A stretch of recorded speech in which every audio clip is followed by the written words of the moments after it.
This is the second half of the story of Joseph that we started in the previous video, and actually takes us up to the end of the book of Genesis. So we're Genesis chapters 42 to 50. We're starting this with the famine that Joseph predicted from the Pharaoh's dream happened. So we've had the 7 good years, now into the famine part. And we cut back to Jacob, who is also Israel. Jacob, Israel, referred to intermittently as either. Famine where he is, so he sends 10 of his sons to Egypt to go and buy some grain, because he's heard there's still grain in there. Obviously because Joseph has been harvesting it and managing that quite well, but he doesn't know that. He doesn't send his youngest son Benjamin, so 10 sons go to Egypt.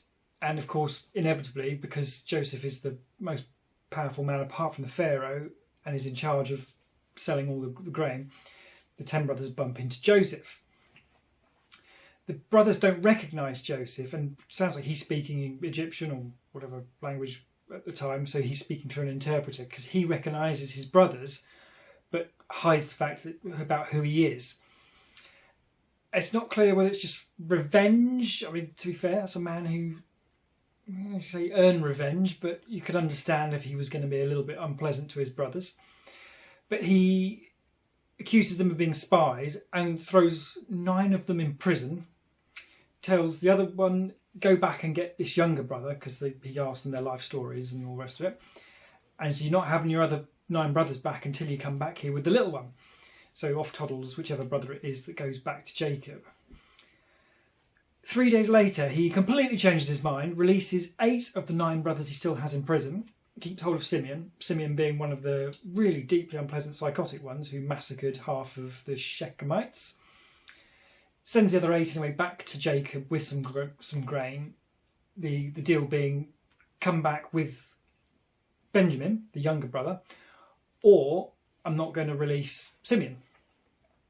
As part of this exercise, the silver that the brothers bring with them to pay for the grain, Joseph has it slipped back into their bags, so they don't see this at the time. They get home and they find they've got all this silver in there, and they're suddenly thinking, it's a trap, someone's planted this on us, so we're going to get in trouble. They go back to Jacob anyway, explain to him what's happened, and Jacob now finally has some despair after all the troubles where he's sort of been pretty cool as a cucumber.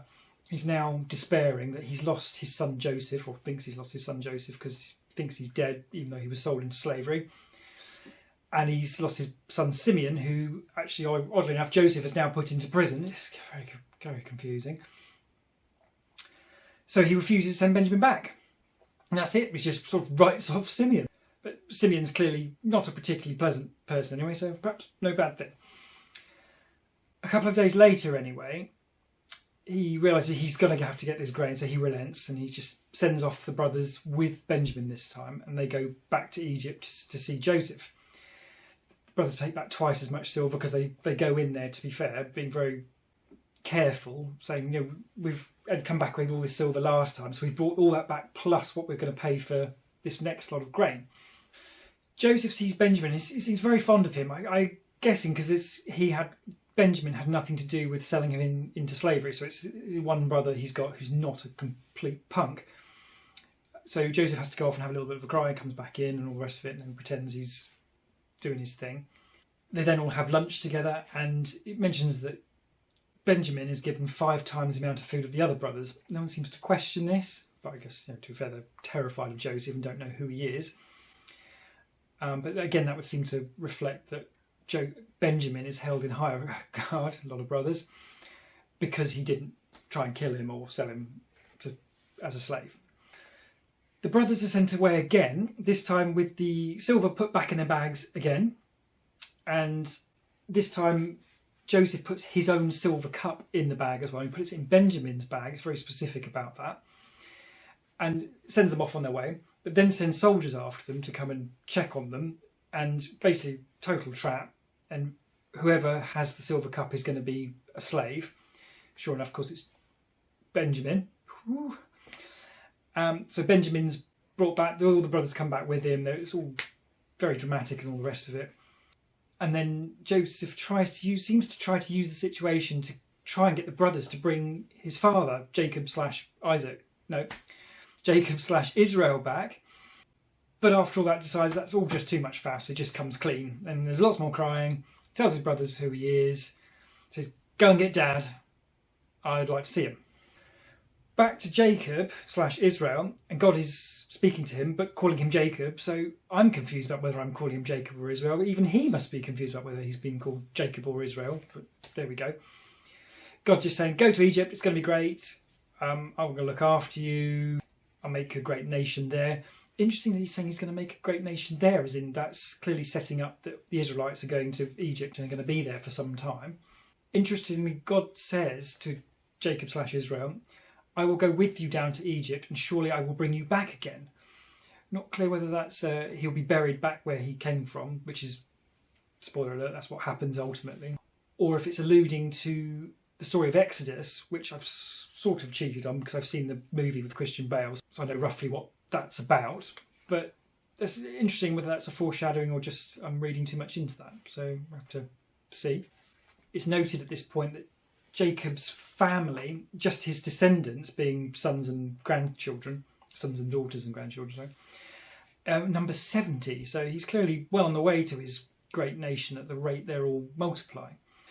So anyway, Jacob goes to Israel, sees Joseph, very, very happy because he was his favourite son, and it's all very happy clappy. Jacob / Israel lives for another 17 years and he dies in Egypt, and he's taken back and buried where he came from in Canaan. Before he dies, there's an interesting blessing of all of his 12 sons who basically become the 12 tribes of Israel. I think he had more than 12 sons, but it's only 12 who become the 12 tribes. Not all positive. It's noted that Simeon and Levi were not particularly well conducting themselves in terms of the whole massacring thing, and Reuben, I don't think I even mentioned, had an incident where he defiled, as it said, one of Jacob's wives, concubines, servants, someone in Jacob's bed, which he shouldn't have been doing, so that was noted. It reads like almost like predictions in terms of what they're going to be doing, so that's sort of interesting. There would seem to be some sort of divine underpin to that, but it's clearly alluding to a future where significant descendants of each of these 12 brothers are going to be a thing for the future. Joseph, there's not much happens between Jacob's death and Joseph's death, so Jacob dies at 147 and Joseph dies at 110, so we're getting close to sort of normal-ish. So 110 is a little ambitious, but normal-ish. It's interesting what to do with the story. There's nothing to take unliterally, I think, so I'm quite happy with broad strokes of that. It's interesting how forgiving Joseph is. That's pretty impressive, I think, in terms of how badly his brothers treated him and how well he's conducted himself and all the rest of it. It does seem largely just to be a story about how an awful lot of Israelites end up in Egypt, which obviously then becomes, well, not obviously, if you've seen the Exodus movie, that's a bit of a spoiler as to what happens next. But clearly driving the story forward in terms of what are all these Israelites doing in Egypt, but it causes the problem that then the next story has to talk about. So yeah, that's the end of the book of Genesis. I'm going to do a summary video for the whole of Genesis, not retelling any of the story or anything because there's too many names, just in terms of principles that have been introduced and thoughts on that. And then we can move on to the book of Exodus and see what's in that.